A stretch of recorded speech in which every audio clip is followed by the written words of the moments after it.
Stay restarting your Node.js app manually. In this quick guide, I will show you how to install Nodemon and set it up to restart your server automatically every time you save a file.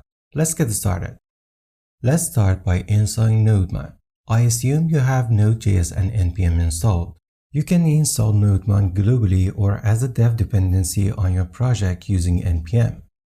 If you want to use Nodemon in any project without reinstalling it, install it globally running npm install nodemon-g. And Nodemon will be installed on your system path, and you will be able to use the Nodemon command directly on the command line. Now check if Nodemon is installed by running nodemon-v. You should see a version number. If not, try reinstalling Nodemon globally. But if you prefer to keep your project dependencies self-contained, install Nodemon as a dev dependency. Make sure you are in your project folder. If it is a new project, initialize it using npm init-y. Then install Nodemon by running npm install nodemon-save-dev. This ensures Nodemon only runs in this project and avoid conflicts with other projects.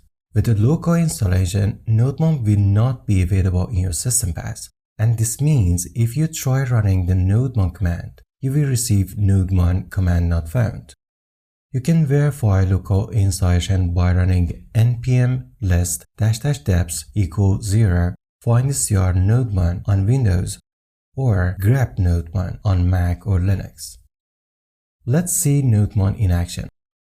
Here we have a basic Node.js server in the server.js file. This sets up a simple Node.js server that runs on localhost at port 3000. Now start your server using Nodemon running npx nodemon server.js, or if installed globally, nodemon server.js. Nodemon will launch your server, and every time you edit and save a file, Nodemon automatically restarts it. Now I will add some exclamation marks to the hello Nodemon and save the file.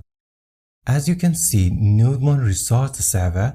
Now if I hit refresh in the browser, you will see the change.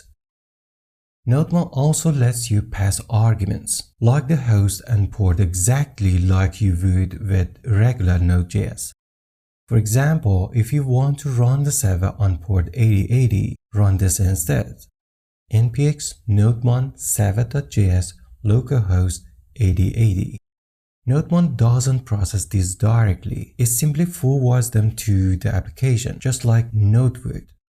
Inside the application, these values are retrieved using process.argv, which is an array that stores all command line arguments passed to the script.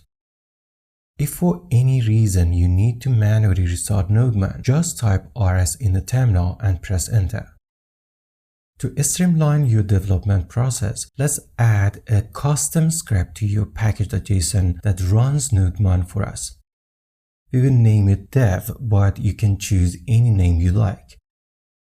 This makes running your dev server as easy as typing npm run dev. It works whether you install Nodemon globally or as a dev dependency. npm handles the path automatically.